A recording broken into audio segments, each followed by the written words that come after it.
이준석 전 대표의 수행원이었다라는 분이 폭로성 주장을 해서 이준석 전 대표가 책임질 수 있느냐라고 반박하는 상황이 연출됐습니다. 함께 보시죠. 2016년 이준석 총선 출마 당시 수행원 A씨 밥을 잘 안 사줬다. 같이 먹어도 계산을 안 해줘서 내가 하기도 했다. 아, 이게 사실이라면 이거 사실은 최악이죠. 사실이라면이죠. 자기한테 도움될 것 같은 사람한테만 인사한다.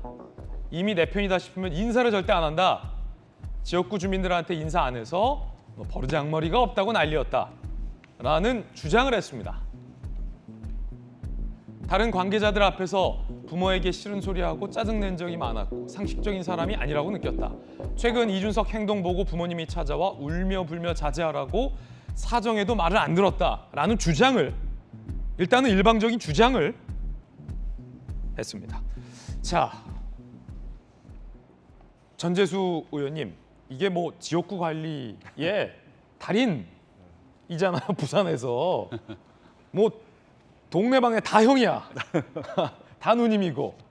근데 지금 전 수행원의 폭로성 주장, 밥을 안 산다, 인사를 안 한다, 버릇이 없다, 이건데 어떻게 보세요? 만약 이게 사실이라면 지역구 관리할 때 사실은 이러면 안 되죠. 그렇죠. 그동안 이준석 대표가 3번 떨어졌나요? 예. 3번 떨어졌는데 만약 저것이 사실이라면 앞으로도 당선되기 쉽지 않죠. 예.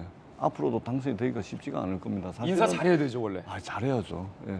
그리고 설사 지역구 분들 만나게 되면 좀 억울한 이제 비판을 하시는 분들도 또 있거든요. 그 약주 한 잔 걸치고 예, 전재수, 너 임마 너가 말이야 그러면 돼, 이런 분. 다 들어야 됩니다. 예.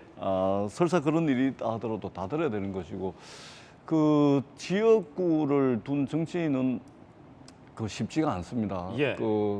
이제 듣고 싶은 이야기만 들을 수 있는 것도 아니고 듣기 싫은 이야기도 다 들어야 되고, 또 일단 인사 잘하는 것은 기본 중에 기본이죠. 예. 그렇기 때문에 만약에 저 주장이 사실이라면 지역구 정치인으로서 또 현실 정치인으로서 상당히 어렵겠죠. 근데 저것은 이제 그 일방적 주장입니다. 그렇죠. 예, 그리고 일방적 주장이죠. 주관적인 주관이 많이 들어간 일방적 주장이기 때문에 예. 사실관계는 좀 확인이 돼야 되겠죠. 아니 근데 좀 의아한 게 이분의 주장 가운데 이제 선거를 도와주시는 수행원들이 참 많잖아요. 그렇죠. 예. 근데 수행원들한테 이제 밥은 보통 이제 후보가 정치 자금으로 이제 충분히 쓸 수 그렇죠. 있잖아요. 예, 근데 왜 그렇죠. 안 사줬다라는 게 좀 이해는 안 됩니다. 그러니까 저도 왜냐하면 선거법상 그렇죠. 수행원 후보와 또 후보를 수행하는 10명까지는 예. 10명까지는 선거법상 비용 지출이 가능합니다. 예. 그렇기 때문에 저것조차 안 했다는 것은 글쎄 이준석 대표가 얼마나 인색하게 지역에서 굴었는지는 모르겠지만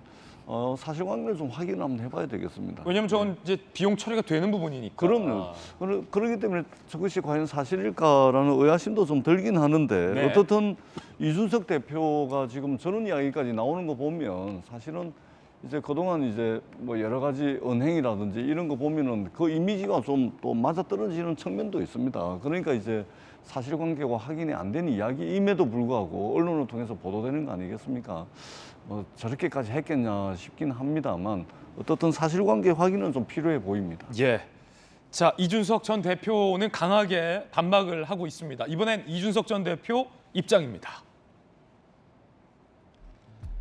부모님은 제게 정치활동 선택에 대해 어떤 얘기도 안 하신다. 당연히 찾아오셔서 그런 말씀 하실 일도 없다. 당시 한 달 정도 수행했던 분이 감당 못할 이야기를 다 하고 있는데 다 모아서 꼭 책임을 묻겠다. 이준석 전 대표는 법적 조치를 시사했습니다. 강력 부인을 한 것으로 보입니다. 한 달 정도 수행했던 사람이 얼마나 많은 걸 알겠느냐라는 취지의 반박을 한 것 같습니다. 자, 서재현 의원님, 예. 이준석 전 대표의 반박 어떻게 보십니까? 이제 이준석 당대표 입장에서는 전 대표께서는 이제 억울할 수도 있죠. 왜냐하면 한 달 정도 수행했고 그것도 선거 기간이면 선거 기간은 사실은 더 예민할 수밖에 없는 경우도 있긴 하거든요. 근데 더 조금 이제 이준석 전 대표에게 불리한 것은 모든 국민들이 그럴 수도 있겠다라는 이미지. 이게 연예인도 그렇지만 정치인도 사실관계를 떠나서 그럴 수도 충분히 있다라는 게 되게 이미지로 안 좋은 예. 거거든요. 그래서 드라마로 봤을 때는 어떻게 보면 반전을 기대하는 건 아니죠. 약간 감초 역할을 하는 이런 수행원의 어떤 폭로 아닌 폭로가 있긴 한데 이게 가십성이고 저는 이게 그 이준석 전 대표가 점점 적을 만들어가지 않습니까? 그래서 물론 뭐 계속 이기는 정치를 계속 하면서 지는 정치까지는 바라지 않고 좀 이제 무승부 정치, 그래서 서로 이기는 정치가 아니라 좀 서로 배려하고 또 사실관계가 때론 틀리더라도 어떤 법적 대응보다는 이런 부분에서는 오해가 있었다. 그리고 이런 부분에서는 다시 한번 어떤 진실, 팩트를 한 번 더 언급해줬으면 이후에 또 대응하겠다는 정도 그렇게 하고 저도 이제 그 국민의힘 비상대책위원회한테 좀 한 말씀 좀 드리고 싶은 건 예.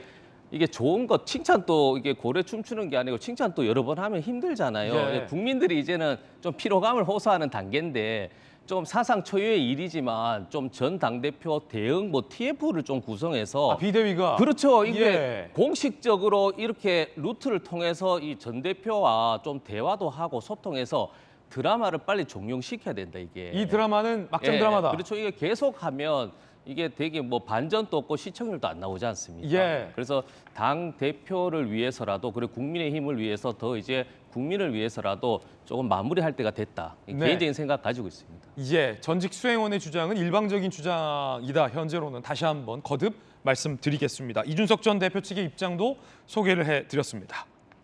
자, 그런가 하면 이핵관 대 윤핵관, 윤핵관 대 이핵관이 대리전을 펼치는 거 아니냐. 법적 공방 양상까지 나왔습니다. 자, 이런 모습까지 국민들이 봐야 할까 싶습니다.